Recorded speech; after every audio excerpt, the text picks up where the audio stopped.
நிதிஷ் சொல்லுங்க. இப்போ வருமோ அப்போ வருமோ இப்படி வருமோ அப்படி வருமோ அப்படின்னு சொல்லிட்டு பல வதந்திகள்லாம் வந்துட்டு இருக்கும்போது இந்த ஒரிஜினல் நியூஸ் எப்போ வரும்னு சொல்லிட்டு காத்துக்கிட்டு இருந்தேன்.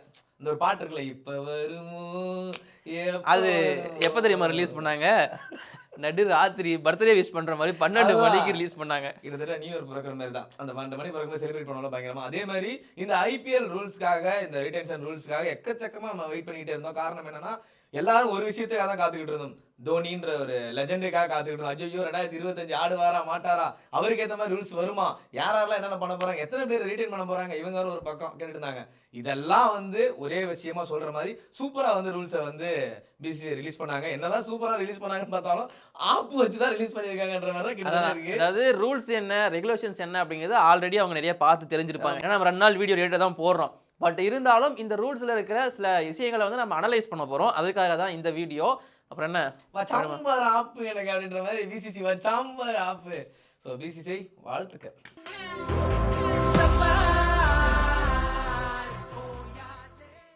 ஆலினால் ஸ்போர்ட்ஸ் நேயர்களே அனைவருக்கும் வணக்கம். நான் விஜய் சிட்டி, என்னுடன் ஸ்போர்ட்ஸ் நிதேஷ். வாய்ஸ் அதுக்கு தனியாக ஒரு ஃபேன் பேஸை வச்சுக்கிங்க, பண்ணிருக்கலாம்ல. தோனி வாய்ஸ் அவர் வாய்ஸ் தப்பா பண்ணாங்க அடிப்பாங்களா? இல்ல பண்ணலாமே, ஃபேன்ஸுக்காக பண்ணுவோம். இப்போ அவங்க கமெண்ட் வந்து எப்படி பண்றாங்கன்னு பாப்போம். ஓ அப்ப சரி, ஓகே. நீங்க வந்து கீழே தோனி வாய்ஸ் பண்ண சொல்லி கமெண்ட் பண்ணுங்க. கண்டிப்பா அடுத்த வீடியோல பண்ண வச்சிரோம். தோனி வாய்ஸ் பண்ணி வரலன்னா வச்சுக்க அப்படின்ற மாதிரி போடுவாங்களா? தோனி வாய்ஸ் பண்ணுங்க, டப்பிங் பண்ணி தமிழ்ல வந்துச்சு. அந்த வாய்ஸ்லாம் பண்ண கூடாது. நான் என்ன பண்ணிட்டு இருக்கேன்னு யோசிச்சிட்டு இருக்கேன். அதுவா I would like to summon அந்த மாதிரி வேணும்ன்ற. ஓகே ஃபைன், அந்த மாதிரி எடுத்துருவோம். சரி, ஓகே. கமெண்ட் எப்படி இருக்குன்னு பாப்போம். இந்த ஐபிஎல் ரிட்டென்ஷன் ரூல்ஸ் எல்லாம் போறதுக்கு முன்னாடி ஒரு சூப்பரான நியூஸ் நான் சொல்லி முடிச்சிடுறேன். ஸோ இங்க வந்து தமிழகத்துல இருந்து இந்தியா சார்பா வந்து கிக் பாக்ஸிங் டோர்னமெண்ட், அதாவது உஸ்பெகிஸ்தான்ல நடந்த கிக் பாக்ஸிங் வேர்ல்டு கப்ல பார்ட்டிசிபேட் பண்ணியிருந்தாங்க. ஸோ அவங்க வந்து பாத்தீங்கன்னா ஓவராலா 35 பதக்கங்களை எடுத்திருந்தாங்க. சூப்பர் சூப்பர் சூப்பரான விஷயம் சொன்னீங்க நிதிஷ். இது வந்து ரொம்ப இம்பார்ட்டன்டான நியூஸ். இது யாருமே கவர் பண்ணல. ஆனா ஆலினால் ஸ்போர்ட்ஸ் ஆலினால் தான் எல்லா இடத்தையுமே கவர் பண்ணுன்றது தான். ஸோ அந்த 35 மெடல் சொன்னீங்க இல்லையா, அதுல வந்து பாத்தீங்கன்னா பிரான்ஸ் வந்து 18 மெடல் வின் பண்ணிருக்காங்க, சில்வர் வந்து 10, கோல்டு மட்டுமே 7, மொத்தமா 35 மெடலை வந்து அறுவடை பண்ணிருக்காங்க. அவங்களோட மெடல் தாலி பொசிஷன் அப்படிங்கிறது 7. கோல்டு 7. ஓகே, இந்த உஸ்பெகிஸ்தான் நடந்த வேர்ல்டு கப் அப்படிங்கிறது இதுக்கு வந்து பார்த்தீங்கன்னா தமிழ்நாடு கவர்மெண்ட் வந்து ஃபண்டு கொடுத்து தான் அவங்களை அமைச்சிருக்காங்க. ஸோ போன பிளேயர்ஸில் வந்து பார்த்தீங்கன்னா நிறைய பேர் மெடல்ஸை வின் பண்ணியிருக்காங்க. அதாவது ஓவரால் வந்து பார்த்தீங்கன்னா 7th பிளேஸ் அப்படிங்கிறதுலாம் ரொம்ப பெரிய விஷயம். அது ஒரு வேர்ல்டு கப்பில், அதுவும் கிக் பாக்ஸிங்கில் அப்படிங்கிறது. அண்ட் கிக் பாக்ஸிங் வந்து பார்த்தீங்கன்னா தமிழ்நாடு கவர்மெண்டால் அப்ரூவ் பண்ணப்பட்ட ஒரு ஸ்போர்ட்ஸ் தான். அதில் சாதிச்சுட்டு வந்திருக்காங்க நம்ம தமிழகத்தை சேர்ந்தவங்க. நமக்கு கூடிய சீக்கிரம் இந்தியாவில் வந்து சேர போகிறாங்க. ஆனால் எத்தனை பேர் போயிட்டு அவங்க இன்டர்வியூ எடுக்க போகிறாங்க, இல்லை ப்ரெஸ் மீட் வைக்க போகிறாங்கன்னு தெரியல. பட் அவங்கள பற்றின தனியான ஒரு இன்டர்வியூ வீடியோ இல்லை ஒரு வீடியோ நம்ம சேனலில் கண்டிப்பாக அங்கே வரும். Super super. இந்த மாதிரி அப்டேட்ஸ்லாம் நாங்கள் கொடுக்க எப்பயுமே உங்களுக்காக காத்துக்கிட்டு இருக்கோம். ஸோ இந்த நியூஸை வந்து ஒரு சூப்பரான நியூஸை நம்ம பார்த்ததுக்கப்புறம் நம்ம வந்து எல்லாரும் நோக்கி எதிர்பார்த்துட்டு இருக்கிறது ஒரே விஷயம் தான், ஐபிஎல் ரிட்டென்ஷன் ரூல்ஸ் தான். ஸோ அந்த ரூல்ஸ் வந்து எல்லாம் யாரும் எதிர்பார்க்காத முறையில் வந்து ரிலீஸ் ஆச்சு. அதெல்லாம் ஒரு பக்கம் இருக்கும்போது எல்லாருமே வந்து தேடின விஷயம் வந்து 1 2 3 4 7 அப்பாடா அப்படின்ற ஒரு விஷயம் 7ஆம் இடத்துல இருக்கும்போது தான் சந்தோஷப்பட்டாங்க. ஆனால் அந்த ரூல்ஸ் வந்து ரூல் நம்பர் 7ஆ இல்லை ரூல் ஃபார் நம்பர் 7ஆ? கலக்குறியடா. இல்ல இது நம்ம ஃப்ரெண்ட் ஒருத்தர் போட்டு உண்மையாவே வந்து ரூல் ஃபார் 7 அப்படின்ற மாதிரி தான் இருக்குன்னா, அது உண்மையாவே அதை பார்க்கும்போது எனக்கு சிரிப்பு வந்துருச்சு. டேய் உண்மையாவே ஐபிஎல்ன்றது தோனியா இல்ல தோனின்றது ஐபிஎல்லா? நிறைய பேர் இந்த கிரிட்டிசிசம் வச்சுட்டு தான் இருக்காங்க. என்ன அப்படின்னா, தோனிக்காக ஒரு ரூல் கொண்டு வந்ததுக்காக நீங்க சொன்னீங்கன்னா அது முட்டாள்தனம் அப்படி இப்படிலாம் பேசுறாங்க. உண்மையை சொல்ல போனோம் அப்படின்னா ஐபிஎல்லால தோனி வாழல, தோனியால தான் ஐபிஎல்லே வாழ்ந்துட்டு இருக்கு. ஆமா, நானும் ஒவ்வொரு முறையும் எங்க வீட்டுல இருக்க நிலத்தை தான் அடமானம் வச்சு எப்படியா டிக்கெட் வாங்கிடுறேன் ஒவ்வொரு வருஷமும். சரி, ஓகே, இது வந்து அடுத்த வீடியோல பேசிக்கலாம். அடுத்து வந்து பாத்தீங்கன்னா சிஎஸ்கே ரிட்டென்ஷன் ப்ரெடிக்ஷன் அண்ட் தோனியோட ஹேட்டர்ஸ்க்கு பதில் சொல்ற மாதிரியான ஒரு வீடியோவா தான் இருக்கும். அது அடுத்து வரும். சோ இப்போ ரிட்டென்ஷன் ரூல்ஸ்க்குள்ள வருவோம். ஓவராலா 6 பிளேயர்ஸை வந்து ரீடைன் பண்ணிக்கலாம், இல்ல அவங்களுக்கு நீங்க ஆர்டிஎம் யூஸ் பண்ணிக்கலாம். மொத்தமா 6 ரிட்டென்ஷன்னா நீங்க ரீடைன் பண்ணிக்கோங்க இல்ல ஆர்டிஎம் யூஸ் பண்ணிக்கோங்க, உங்களோட விருப்பம் அப்படிங்கிற மாதிரி சொல்லிட்டாங்க. ஆனா கொடுத்துட்டு ஒரு பெரிய செக்குமே வச்சிருந்தாங்க பாத்தீங்களா. ஃபர்ஸ்ட் 3 ரிட்டென்ஷனுக்கு ஃபர்ஸ்ட் ரிட்டென்ஷன் 18 கோடி. 18 கோடி. அப்புறம் ரெண்டாவது 14 ன்னு சொன்னாங்க, மூணாவதுக்கு 11, அதுக்கப்புறம் 8 6 கம்மியாகும்னு பார்த்தாங்க. அதான் எனக்கு புரியல. திரும்ப 18. இல்ல நீங்க நாலாவது ஒன்னு பண்ணனும்னா 18. அது எனக்கு புரியல. ஒரு கிராஃப் இப்படி ஏறிடுச்சு இறங்கிடுச்சு. இப்போ வந்து இங்க 2 விதமான ரிட்டென்ஷன் வந்து கேட்டிருந்தாங்க இல்லையா. ஒருத்தவங்க வந்து எனக்கு நிறைய ரிட்டென்ஷன் வேணும் கொடுங்கன்னு கேட்டிருந்தாங்க. இன்னொரு டைம் ரிட்டென்ஷனே தேவையில்லைன்னாங்கல்ல. இப்போ 2 பேருக்குமே ஈக்குவல். உங்களுக்கு நிறைய ரிட்டென்ஷன் கொடுத்துட்டேன், ஆனா நீ பண்ணணும்னா எக்ஸ்ட்ரா அமௌண்ட் கொடுத்து பண்ணிக்கோனா இவங்க பண்ண மாட்டாங்க. ஆனா ரிலீஸ் பண்ணி தான் ஆகணும். சூப்பர். ஆனா இவங்க கொடுத்திருக்கிறது என்னன்னா பர்ஸ்ல வேல்யூ 120 கோடி அவ்வளவுதான். 120 கோடிங்கிறது கொடுத்து முடிச்சாங்க. அவ்வளவுதான் இல்ல, இன்க்ரீஸ் ஆயிருக்குல்ல. சரி, ஓகே. இல்லப்பா இப்பயுமே 120 கொடுத்து இதுல தான் ட்விஸ்ட் வச்சிருக்காங்களே. 18, 14, 11 கொடுத்து திரும்ப 18 தானே வந்திருக்கானுங்க. ஏன்னா அதான் சொல்றேன். ஏன்னா இப்ப இங்க நிறைய டீம்ஸ் வந்து ரிட்டென்ஷனே தேவையில்லைனாங்கல்ல, அது அவங்களுக்கு கொஞ்சம் சப்போர்ட் பண்ற வகையில. இப்ப நீ 4வது ஒரு பிளேயரை ரீடைன் பண்ணணும்னா 18 கோடி கொடுத்தே ஆகணும். அதுக்கு ரீடைனே பண்ண மாட்டாங்க. சூப்பரான ஒரு பாயிண்ட். எனக்கு என்ன சிரிப்பு வருதுன்னா, இந்த ஐபிஎல் ரிட்டென்ஷன் பத்தி பேசும்போது எல்லாரும் டீமும் ஒவ்வொரு மேனேஜ்மெண்ட்டும் வந்தாங்க. இல்ல எங்களுக்கு 8 பிளேயர் நாங்க ரிட்டர்ன் பண்ணோம், 7 பேர் ரிட்டர்ன் சாம்பர் பிசிசிஐ ஆப் அப்படின்ற மாதிரி தான் இருக்குது. ஏன்னா இப்படி நீங்க பண்ணணும் இந்த கிராஃப்லாம் நீ சொல்ற மாதிரி அந்த வேலிட் பார்க்கும் போது 18, 14, 11 பார்க்கும்போது நல்லா இருந்துச்சு. திரும்ப 18 என்னடா பண்ணி வச்சிருக்கீங்க? ஏன்னா அது ரிட்டென்ஷன் ஆப்ஷன் கொடுத்துட்டாங்க. ஆனா நீங்க அங்க யாரையுமே ரீடைன் பண்ண முடியாதா அப்படிங்கிற மாதிரி அது ஒரு ஆப்ஷன். எந்த 4வது பிளேயர் மும்பைக்கு எனக்கு தெரிஞ்சு மும்பைக்கு மட்டும் தான் இந்த ஆப்ஷன் வந்து எலிஜிபிளா இருக்கும். எஸ்ஆர்எச் கூட அபிஷேக் சர்மாவால 18 கோடி ரீடைன்லாம் பண்ண மாட்டாங்க. புவனேஸ்வர் குமார் புவி எல்லாம் வந்து ரிலீஸ் பண்றாங்கன்றது சிஎஸ்கே மொத்த கேள்வியும் அதான்.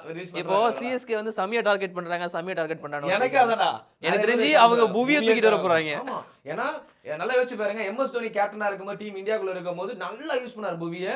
புவி பயங்கரமா யூஸ் ஆனாரு. அடுத்த வீடியோ அது. ஓகே சார், இல்ல இத சொல்லிறேன்ப்பா இதனாலுமே. சரி ஓகே, அந்த மாதிரி போலாம்னு சொல்றேன். ரிட்டென்ஷன் ரூல்ஸ் படி வந்து பாத்தீங்கன்னா 6 ரிட்டென்ஷன் பண்ணிக்கலாம். 6 பேர்ல வந்து பாத்தீங்கன்னா 5 பேர் மேக்ஸிமம் கேப்டு பிளேயர், 2 பேர் மேக்ஸிமம் அன்கேப்டு பிளேயர். பட் இங்க ஓவர்சீஸ் இந்தியன் சொல்லிட்டு ரெஸ்ட்ரிக்ஷன் கிடையாது. இது ஒரு சரியான மூவ். இதுல நிறைய பேர் வந்து கேட்டுட்டு இருந்தாங்க, அதாவது எதுக்கு இந்தியன் ரெஸ்ட்ரிக்ஷன் கொடுக்குறீங்க, ஓவர்சீஸ் ரெஸ்ட்ரிக்ஷன் கொடுக்குறீங்கன்னு சொல்லிட்டு. இப்போ எதுவுமே கிடையாது, நீ யாரை வேணா பண்ணிக்கோ அப்படின்ட்டாங்க. நல்ல ஆப்ஷன், சூப்பர். அப்புறம் பர்ஸ் வேல்யூ 120 கோடின்னு சொல்லியிருந்தீங்க. 120 கோடி. அண்ட் அது மட்டும் இல்லாம ப்ளே பண்ற ஒவ்வொரு மேட்சுக்கும் மேட்ச் ஃபீஸ் அப்படிங்கிறது கொடுக்கப்படும். ஆமாப்பா, எவ்வளவு கொடுக்குறாங்க தெரியுமில்ல? தலபாரி ரீசன் தான் அங்கேயுமே. அது அப்பெல்லாம் எல்லாத்துக்கும் சொல்லாதீங்கன்னா, அது 7 ரன் அது. அடுத்தாலும் 7 வருதா இல்லையாடாங்க?